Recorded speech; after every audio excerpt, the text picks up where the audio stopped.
इलाज में होने वाले भारी भरकम खर्च की वजह से आज बीमार होने में भी डर लगता है। इंडिया में आज भी ऐसे लोग हैं जो कि जब तक बहुत ज्यादा बीमार नहीं हो जाते, यानी कि पानी सर के ऊपर से नहीं चला जाता, तब तक वो डॉक्टर के पास जाते ही नहीं है। और उसके पीछे की वजह है डॉक्टर की भारी भरकम फीस। लेकिन अगर मैं आपसे कहूं कि इस इंडिया में एक ऐसी डॉक्टर भी हैं जो मात्र 10 रुपए में इलाज करती हैं। जी हां गाइस, आप ठीक सुन रहे हैं, मात्र 10 रुपए में। उनका नाम है नूरी प्रवीण, डॉक्टर नूरी प्रवीण। वो आंध्र प्रदेश के कुडपा जिले में अपना क्लिनिक चलाती है और उनका सपना है कि एक दिन वो बहुत बड़ा अस्पताल खोलें और उसमें भी मात्र 10 रुपए में चेकअप करें। गाइस, नूरी प्रवीण के इस जज्बे को मैं दिल से सलाम करता हूं। गाइस, आपने अपनी जिंदगी में घोड़े तो बहुत देखे होंगे, लेकिन आज इस वीडियो में मैं आप लोगों को दुनिया का सबसे दुर्लभ और सबसे खूबसूरत घोड़ा दिखाने जा रहा हूं, जिसे देखने के बाद आपको फील होगा कि मानो आपने जन्नत का घोड़ा देख लिया हो। जी हां गाइस, उस घोड़े का नाम है अखैल टीके।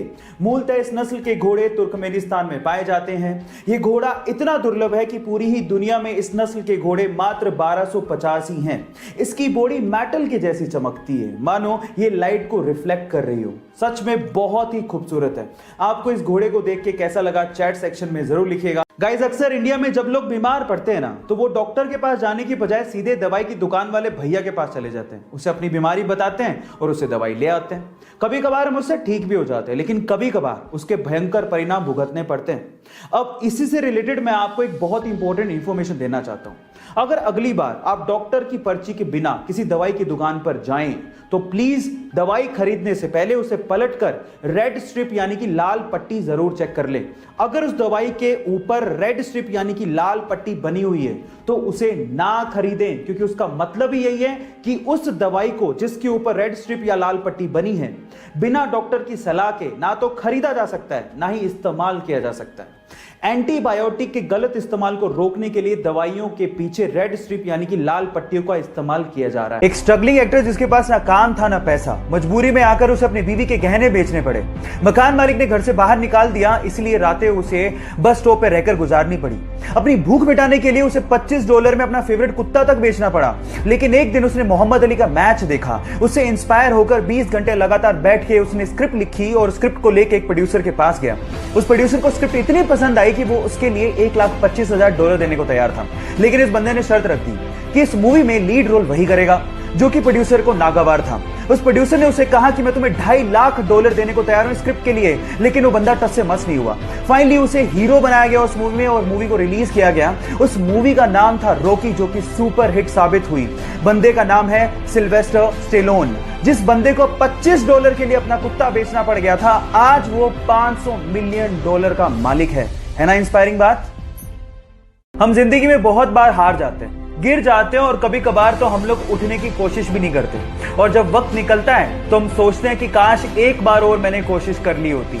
इस केस में क्या करें, मैं आपको बताता हूं। ऊपर एक वीडियो चल रहा है। 3 साल का एक छोटा सा बच्चा है जो कि एक स्केटर है और उसके मन में कोई डर का, गिरने का भाव ही नहीं है। वो सिर्फ एक ही बात सोच रहा है, मैं स्केटिंग करते हुए गिरूंगा, फिर से उठूंगा और फिर से कोशिश करूंगा, क्योंकि मुझे इस काम में मजा आता है। तो बच्चे बन जाओ, गिरने से डरो मत, फिर से उठो, क्योंकि जिंदगी इसी का नाम है।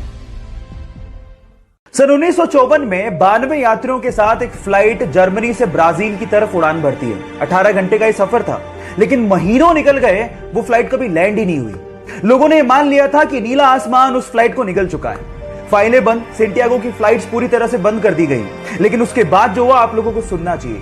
ठीक 35 साल बाद सन 1989 में वही फ्लाइट ब्राजील के एयरपोर्ट पे लैंड करती है। वहां की अथॉरिटीज ने पायलट से कांटेक्ट करने की कोशिश करी, लेकिन कोई जवाब ही नहीं मिला। उसके बाद वो लोग फ्लाइट पे चढ़े, लेकिन जो उन्होंने देखा वो हैरान कर देने वाला था। सिर्फ उन लोगों के कंकाल कुर्सी की पेटियों के साथ बंधे हुए थे। जब वो कॉकपिट की तरफ भागे तो पायलट के भी कंकाल ही बंधे हुए थे।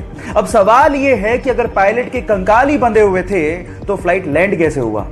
विज्ञान ने बहुत तरक्की कर ली है, लेकिन ऐसी बहुत सारी घटनाएं हैं जिनका जवाब विज्ञान के पास भी नहीं है।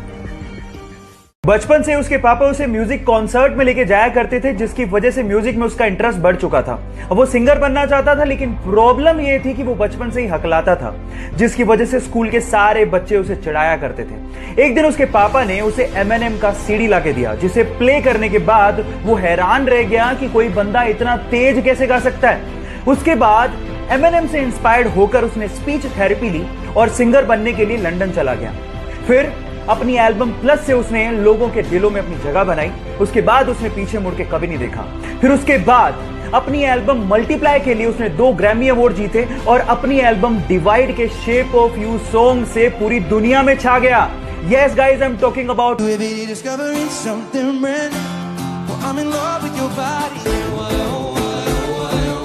गाइज, वो तो इंस्पायर होके वर्ल्ड फेमस हो गया। आपका इंस्पिरेशन कौन है? चैट में लिखना मत भूलिएगा।